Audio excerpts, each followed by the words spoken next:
સત્તાધારમાં યોજવા જઈ રહ્યું છે મોટું આયોજન, થશે શક્તિ પ્રદર્શન, લાખો સાધુ સંતો ભેગા મળીને કરશે જાહેરમાં આવું। મિત્રો, વિસાવદરમાં આવેલું સુપ્રસિદ્ધ સત્તાધાર આપા ગીગાના ગાદીપતિ વિજય બાપુ સામે અનેક ગંભીર આક્ષેપો બાદ વિવાદ વકર્યો છે। વિજય બાપુ સામે થયેલા આક્ષેપો બાદ તેમના સેવકગણ ખૂબ જ રોષે ભરાયા છે અને તેમના દ્વારા રવિવારે ચાલો સત્તાધાર કાર્યક્રમનું આયોજન કરવામાં આવ્યું હતું, પરંતુ હવે આ કાર્યક્રમ રદ થયો હોવાની માહિતી છે। જો કે હવે આ તારીખે બીજો કાર્યક્રમ યોજી શક્તિ પ્રદર્શન કરાશે એવી માહિતી મળી રહી છે। સાથે વિજય ભગત અને ગીતા વ્યાસ સાથે જાહેરમાં આવું કરાશે। મિત્રો, શું છે પૂરેપૂરી ઘટના? સત્તાધારમાં શું નવું થવા જઈ રહ્યું છે?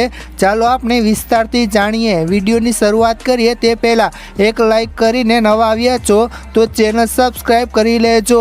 મિત્રો, જૂનાગઢ સત્તાધાર મહંત વિજય ભગત સામે નાણાકીય લેવડદેવડ, ભ્રષ્ટાચાર અને વ્યભિચારના ગંભીર આક્ષેપો થયા હતા, જે બાદ હવે ભારે વિવાદ સર્જાયો છે।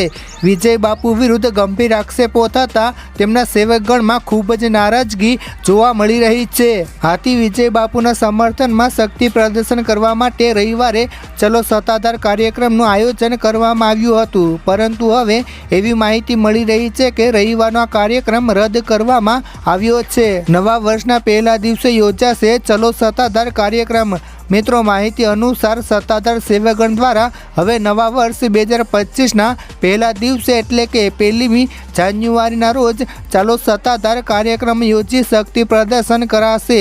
1 જાન્યુઆરીએ સત્તાધારમાં ધ્વજારોહણ સહિતના કાર્યક્રમો યોજાશે, જેમાં મોટી સંખ્યામાં સાધુ સંતો, મહંતો અને સેવકગણ હાજરી રહેશે। ગુજરાતભરમાંથી સેવકોને હાજરી રહેવા માટે આહવાન કરાયું છે। જ્યાં મિત્રો, આજે સત્તાધારના મહંત વિજય બાપુ આવ્યા મેદાને, કર્યા મોટા ખુલાસા। તેમણે મીડિયા સામે વાત કરતા જણાવ્યું કે નીતિનભાઈ ચાવડા અમારી વિરુદ્ધ જે પણ આક્ષેપો લગાવી રહ્યા છે તે તદ્દન ખોટા છે। તેનો મકસદ કંઈ અલગ હોઈ શકે છે। સત્તાધારમાં અમારી સંસ્થા 250 વર્ષ જૂની છે। અમે વર્ષોથી લોકો, પ્રાણી અને જીવોની સેવા કરી રહ્યા છે। આ જગ્યા કોઈ સામાન્ય નથી, આપા ગીગાની પવિત્ર જગ્યા છે।